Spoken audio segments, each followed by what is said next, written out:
What is up and welcome to another edition of Worth a Watch with me, Anthony Flores. Alas, a new movie review. Holy shit, it's been way too long, ladies and gentlemen.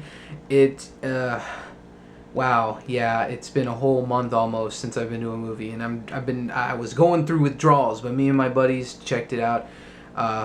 Some friends of mine, we went out to the movies. We wanted to see a good film, just a good all-around fun action flick, and The Equalizer was the perfect fit to our description of wanting to check out movie goodness in the theater. And I gotta say, with this film, holy shit. Where to begin? In the vein of Taken, starring Liam Neeson and Harrison Ford, and a slew of other of his movies like The Fugitive and stuff. Older guys kicking ass and just bringing the brutality in the action film genre. And of course, like Sylvester Stallone and shit in The Expendables. But this is way better than The Expendables. I'm going to say right now, this is definitely better than just a lot of these other type of genre-ish action films of just lone heroes trying to just bring justice to people. And that is what essentially Denzel Washington is in this film. He's just an average Joe working the good life, just working the simple life, just working at a Home Depot-like store called Home Mart. Yeah. And he befriends a prostitute. Yeah, I know that sounds a little weird, but he befriends her, and you see this relationship between her and Chloe Grace Moretz, who plays this prostitute. But eventually he finds out that she was beaten to a pulp, and that is where the wheels started turning in Denzel Washington's mind, and just thinking, this isn't right. How dare these assholes tear apart a young woman just like this? It's fucking horrible, the condition she was left in the beginning of the film. And he brings forth his particular set of skills and seeks havoc and vengeance upon the Russian mobsters that did that to Chloe Grace Moretz. And from then on, there's other people that are also fucked with because of the Russian mobsters, and Denzel just brings it, man. He just is...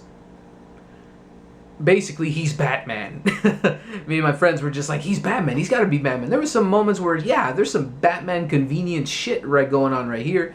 Just him being able to be in all these different places at once, it feels like. There's just so much cool, awesome things in this movie in terms of action films. And, of course, Denzel Washington, in terms of the acting, he's a master at his craft. He doesn't dish out a terrible performance in any film he's in. The Book of Eli is definitely the closest that I can relate to this film in terms of all the Denzel Washington movies.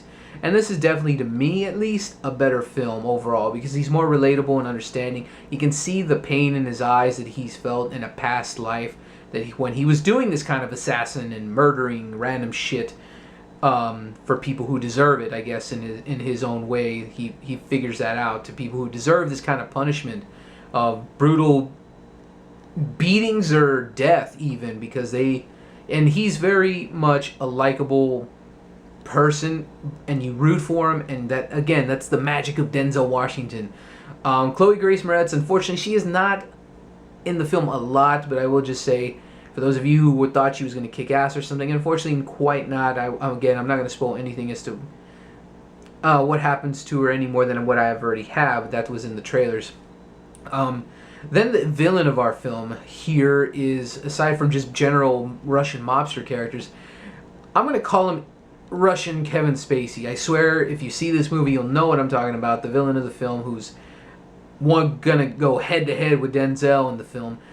He is evil, just evil Russian guy who looks like Kevin Spacey, so I call him that. Yeah, it's just, he's an evil asshole who's trying to fuck over Denzel Washington's world in the film, whether it's just average people he worked with, or again, Chloe Grace Moretz was the first initial breakdown and just trying to just do their evil Russian mobster things. And from then on, we just get a bit of cliched stuff here or there when it comes to these types of movies where the lone hero is just going to kick some ass, but it doesn't matter. Denzel sells this film.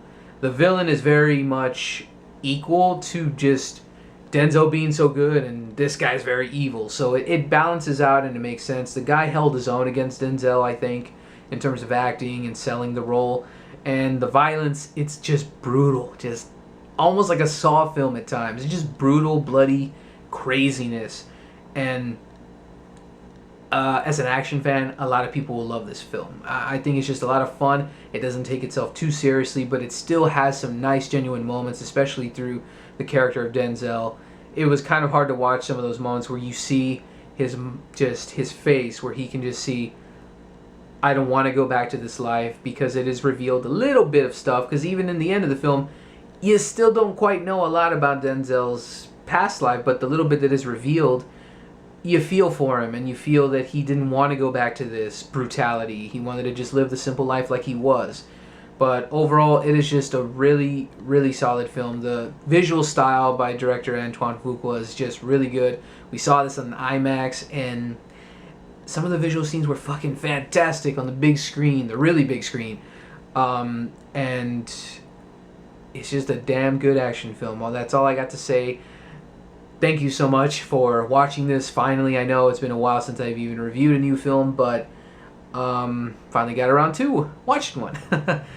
Feel free to comment below about anything about this film. If you've seen it yet, or if you liked it, you hated it, whatever. Feel free to comment below. Also, my 200th episode is up right now. My top 5 personal favorite guilty pleasure films. So check that out as well on my channel right now. So thank you so much for watching.